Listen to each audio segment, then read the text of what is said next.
So let's get into it. Yama, the first limb. So for the first two limbs, I like to say they also have the 5 fingers, as they each will have 5 distinct aspects to these limbs in which you can further study and develop yourself. So Yama is really about ethical restraint, guidelines for interacting with the world and others. The more you dive into this, the more you see this throughout all of the religious and spiritual teachings, especially people like Jesus. For starters, the first finger of this limb is hamissa, non-violence. To harm the external is the act from the internal delusion. This is truly understanding that we are living in a hall of mirrors. Everything that you are experiencing in the external world is really a reflection of your internal frequency, your internal being. And so participating in nonviolence is to really have no violence, no internal war within our reality, within ourselves. If you are still conflicting with yourself, if you're still battling with reality inside the mind, inside the body, then you will act violently externally. The second finger is satya, truthfulness, becoming the living mirror and not just speaking of it. This is a huge one, and one I feel like most people, especially in the spiritual community, often overlook. It's not about speaking all these frameworks, all these truths, all these realizations, but embodying it. The more you can embody it, the more you actually cleanse the body and create this freedom within your internal experience. The more you're a living mirror, the more you are a light for the rest of the world. This is so much more important than being able to talk the talk, but it is about walking the walk. Can you walk with integrity of the truth? It's way more important than talking the truth. There's so many wolves in sheep clothing. People who are saying a lot of the right things, but doing the wrong action. And you can really only understand a tree by its fruit, by the action in which someone is taking. The third finger is asteya, the non-stealing, the perception of abundance. This is really understanding that in true reality, everything is abundant. I mean, just look at nature. You can see that abundance is so clear. The amount of growth, the amount of expansionness, the vastness that nature provides is unrivaled to the scarcity mindset that we like to pretend we're in. And so this non-stealing aspect is understanding that you're always in relationship to everything and that you're always in abundance. And so that you're not actually needing to take anything from scarcity, but always acting out of a relationship to something, always giving and receiving. The fourth finger is brahmacharya, moderation or right use of energy, refinement. One of the easiest ways for many people to see this is that a lot of times people will run their mouths, especially when they've had some type of expansive experience. But to truly understand, you will realize that no words can really justify any of the experience. Only direct experience is really the best way to show someone, spirituality and all these type of experiences. But just think of it from a lens of a camera.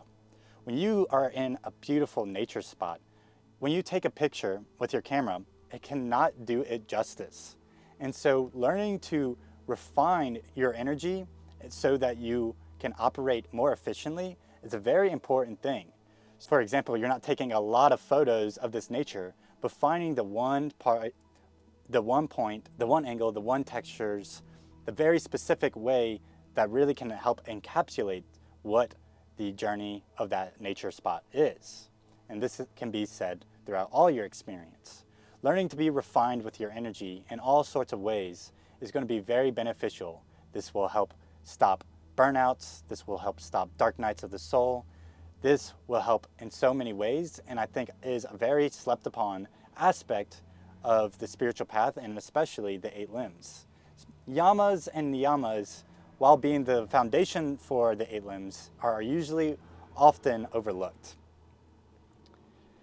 And then the final ones, and so the final finger for Yama is aparigraha, non-attachment. This is a huge one, especially if you have studied any Buddhism. Non-attachment is a very large topic that we can go into for a long period of time. but it's truly just understanding that everything is borrowed from the infinite. The only thing that is permanent is change. So everything is really just impermanence.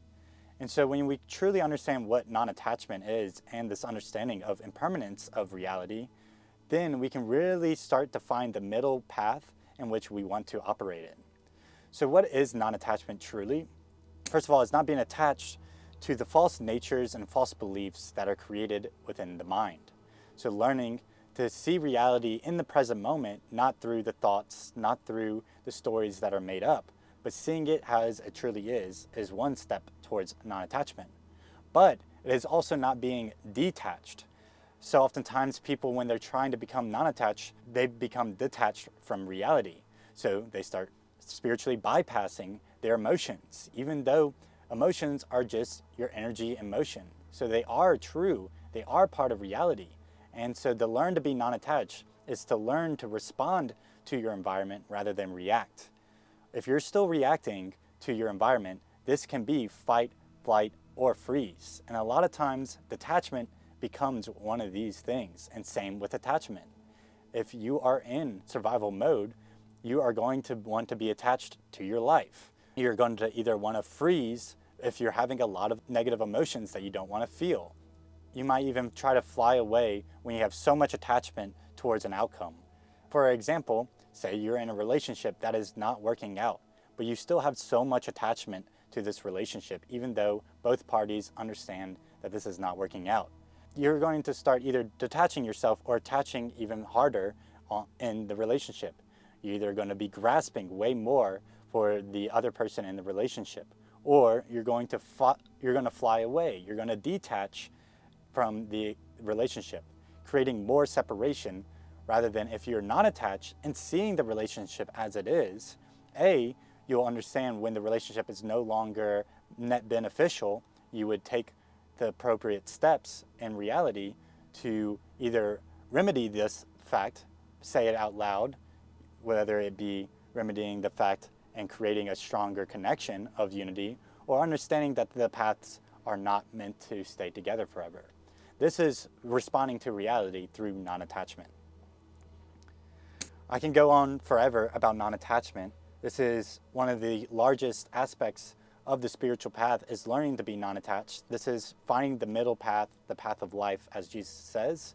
It's learning to stay in this non-attached state.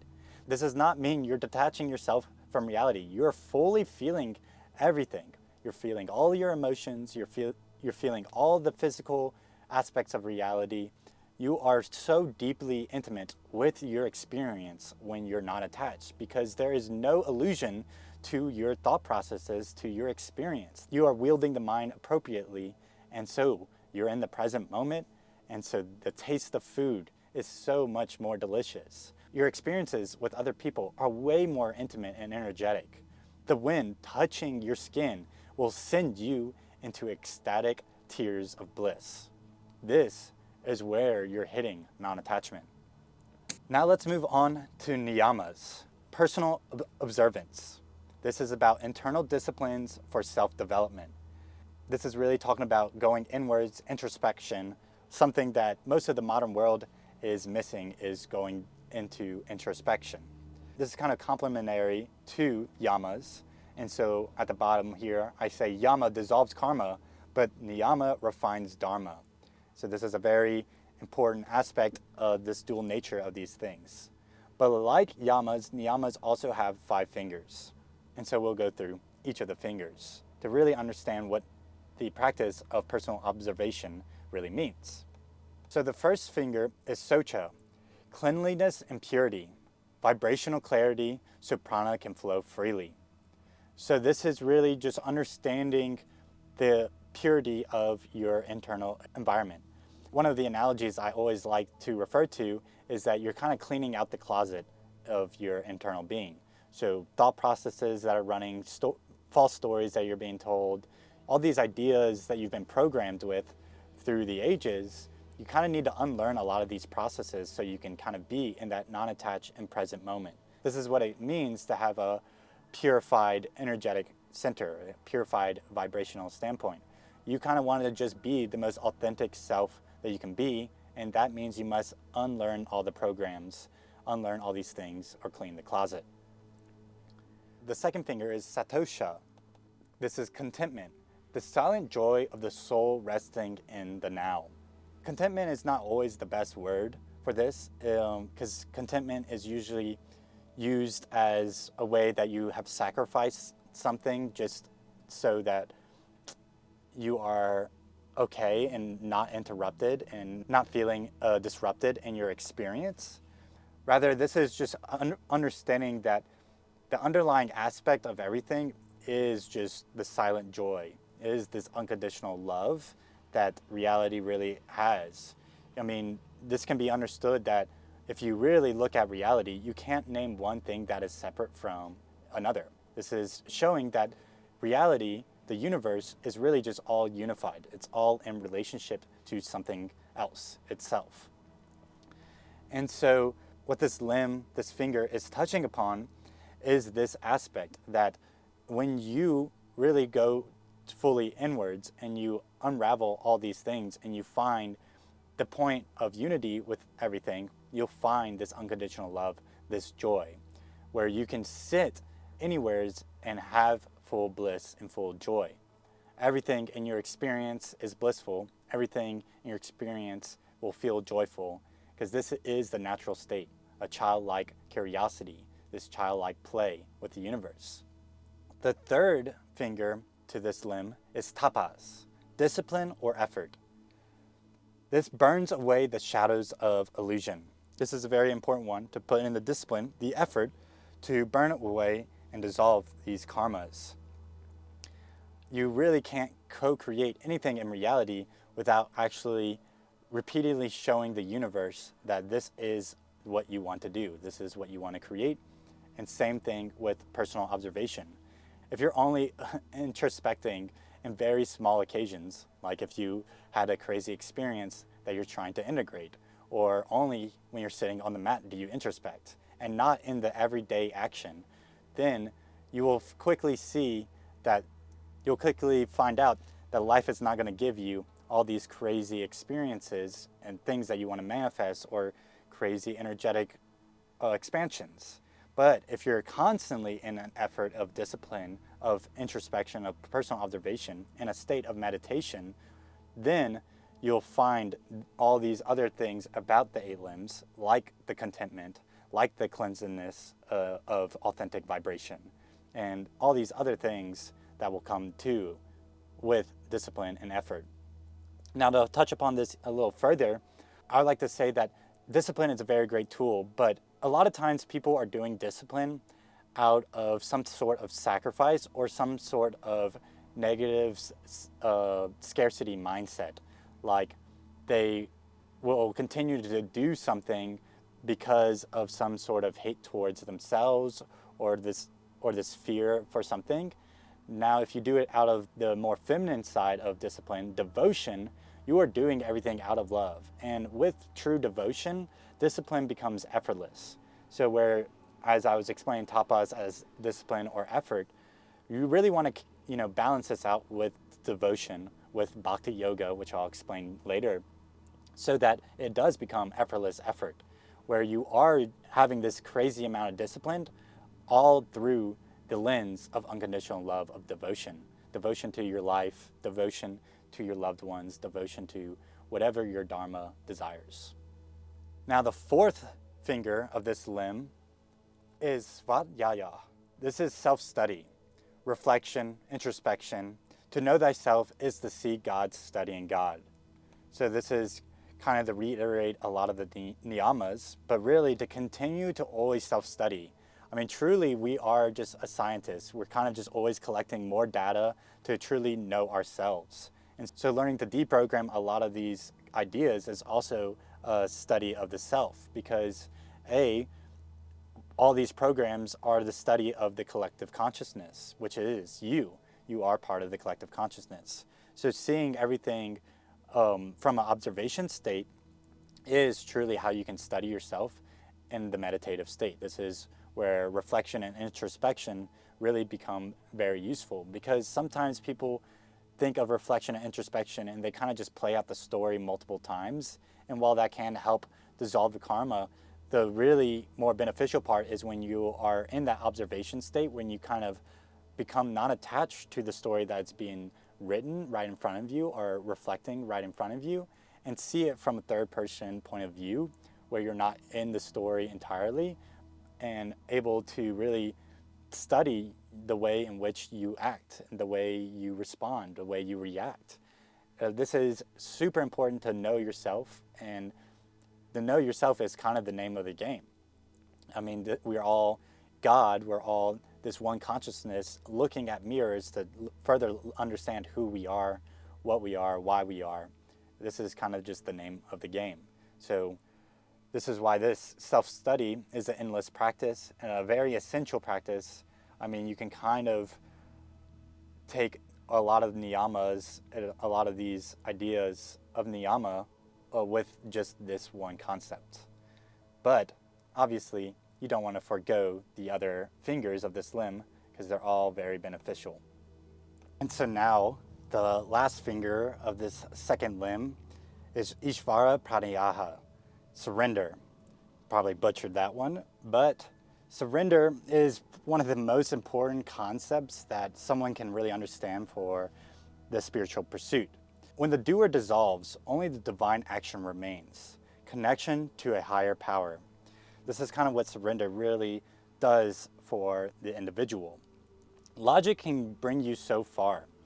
You know, it is logic that can unravel a lot of these concepts. You know, it is the double-edged sword of the mind. You know, it is also the mind that creates all these stories, but it's also the mind that can unravel all these stories. This is kind of the beauty of it.